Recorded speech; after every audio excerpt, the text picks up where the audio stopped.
Hey guys, Mike here. So in today's video, I'm talking about Palantir and about a big contract of which I think they're going to get a very nice chunk of coming up in the future. And a lot of you guys have heard about this contract. We're going to go into details about, what happened with this contract originally and why I think they're really going to get a nice chunk of it, to say the least, because it is a massive $10 billion contract. Government contract, that is, right? And so we're going to get into all that right there. Plus, I'm going to take you through the chart of what we're seeing, what's happening right now with Palantir. And before we do that, I did want to say with Webull, they did finally, as I finally see now, if you want to buy Cardano on there, they actually do have it now. When I kept looking, they kept saying it was in testing phase, but the other day, at least where I'm at, they finally did open it up. I know some people were able to buy it, some people were not. So just FYI, if you want to open account with Webull, hit the link down at the bottom down there. You get a couple of free stocks, but you get a couple of free stocks, and you can go ahead and buy some forms of crypto on there, like Dogecoin, Cardano, things of that nature, which seem to still be in a decline right now, as a matter of fact. And so, having said all that, let's go ahead and get into everything Palantir.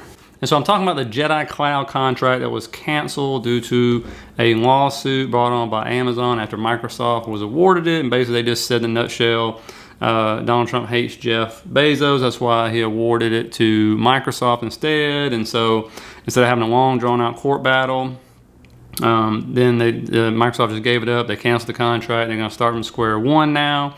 But they did go on to say that the department intends to seek proposals from a limited number of sources, namely Microsoft and Amazon, as available market research indicates that two vendors are the only cloud service providers capable of meeting the department's requirements. And so, of course, you're probably saying, I don't see Palantir's name in that release, Mike. And I'm like, yep, you're right. But there are two reasons that I believe this is going to happen for sure, because that's pretty much saying Amazon and Microsoft, they're obviously going to be in this. They're the only two who can handle this, and there'll be small other vendors coming in as well, probably to help out, just to make it look good. But let us not forget, here's my two main reasons for this, which I think back me up on this.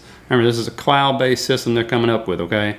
What does Amazon and Palantir already have? They already have a partnership already together they signed last year, where Palantir is optimizing Amazon's ERP suite, which means Amazon is already implementing Palantir's platforms into their own cloud products for their customers. And so that's number one.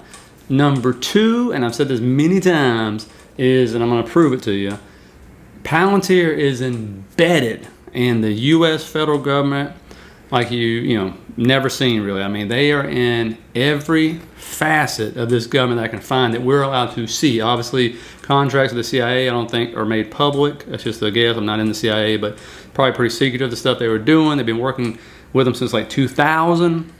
And so look at these contracts right here. And I'm just going to go through and just look at every single part of the American government they already have contracts with. And so as we go through this, you got the Center for Disease Control and Prevention, U.S. Immigration and Customs Enforcement. You have the Federal Acquisition Service, many of those different forms of the government. Another one right there, Federal Aviation Administration they're with. Food and Drug Administration they have contracts with. Internal Revenue Service, which makes me a little nervous. I think I got my taxes paid. National Institutes of Health. The SEC.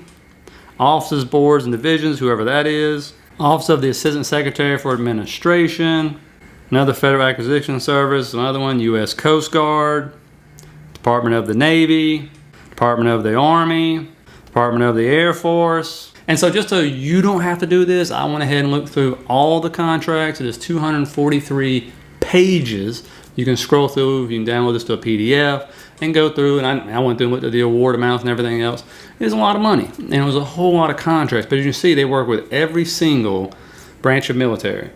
So many contracts with the Pentagon, the DOD, you saw the other ones. I mean, they're just into everything, right? Their services are just so deeply embedded into the government, and that's why they will continue to win contract after contract, because obviously their stuff works. That's just the way it is. I mean, there's no way they're sitting there getting all these contracts. If it don't work, why would you keep implementing in one place and the other, then the other, then the other?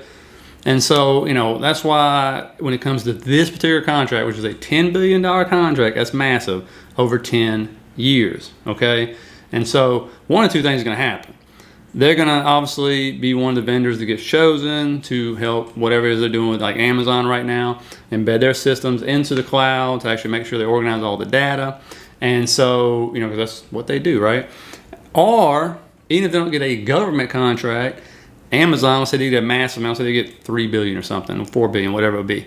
You know, they're obviously going to bring Palantir on board to help with that project. I think they'll get a direct contract from the government, but you know, sometimes you have those subcontractors and stuff, but I'm not an expert in government contracts by no means, and so I don't know really how that works, that end of it. But either way, they're getting a piece of the pie. I could be wrong, but you know, just looking, connecting dots, I can't imagine not happening. Okay, especially when they got a couple billionaires up there, you know, in charge of the company who can write big checks to a certain amount of people to make sure they get that. That's how government contracts usually work.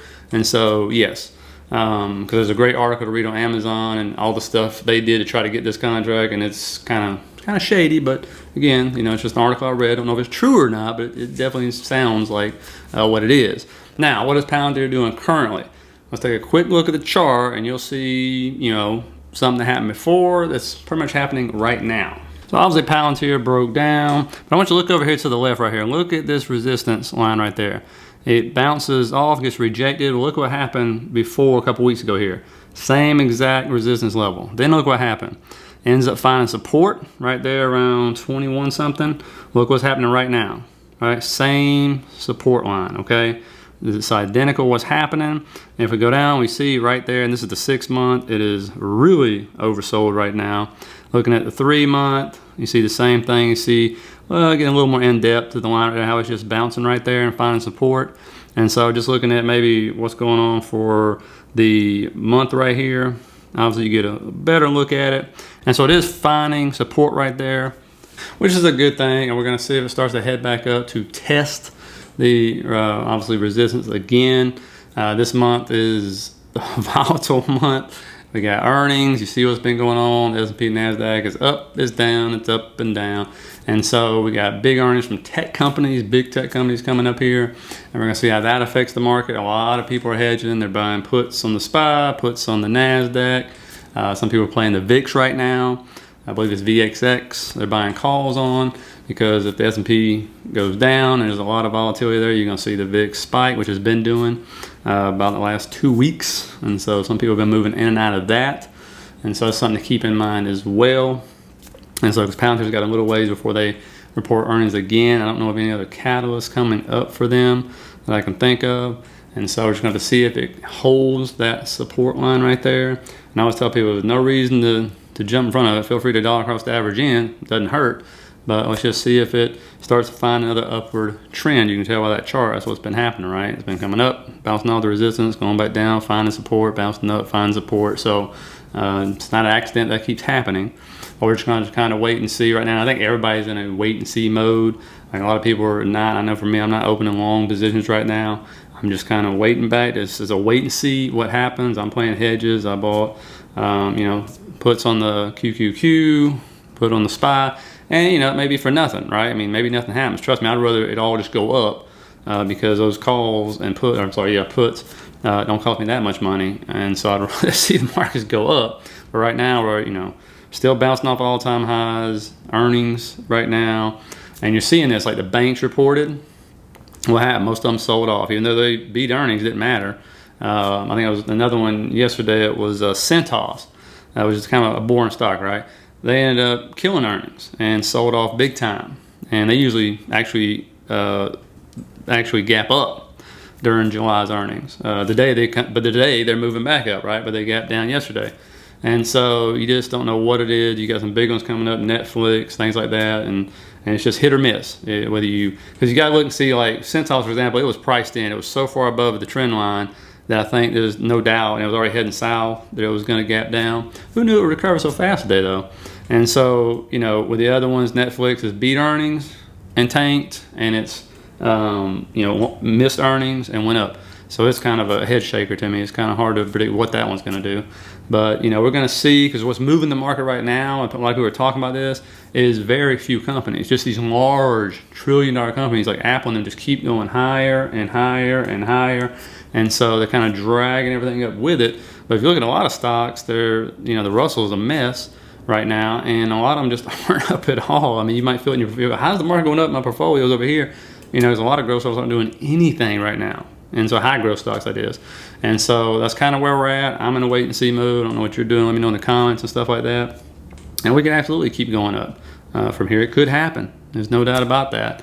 But, you know, I think honestly we're in need of a nice little sell-off or correction, if you want to call it. Small correction would be nice, because then it just sets us up for the rest of the year, really. And so anyway, wanted to put this out there to you. Let me know what you think about that. Maybe I'm just crazy, but I really do see them getting this. And this ain't gonna happen anytime like soon right now. You know how the government is. It's slow putting this out there, but when they do, it would be huge news for them, and as well as Amazon stock and Microsoft, because they're all gonna get some of it. So anyway, have a great weekend. I'll see you guys next week, and yeah, that's everything. See you later.